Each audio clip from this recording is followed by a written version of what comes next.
Hey guys, in this video, I will show you how to get a Supabase key and URL. Alright, so let's begin. So in order to get your Supabase key and URL, you have to follow these steps. First, sign into your Supabase account and open the dashboard. If you do not already have a project, click New Project and create one. Enter a project name.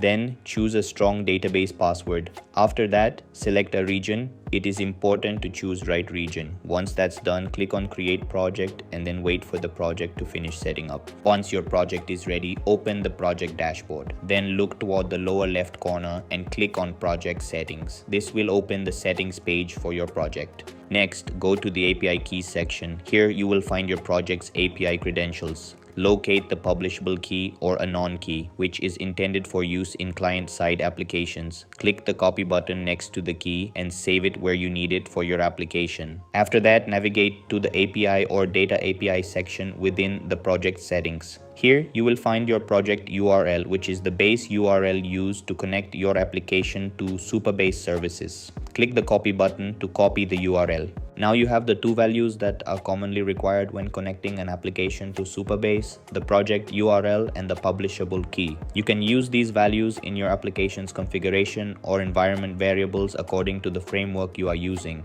Keep in mind that the service role key has elevated permissions and should never be exposed in client-side applications. Only use the publishable or anon key on the client side and keep sensitive keys secure. And that's it. This is how you can get a Supabase key and URL. That's all for this video. See you in the next one. Thanks.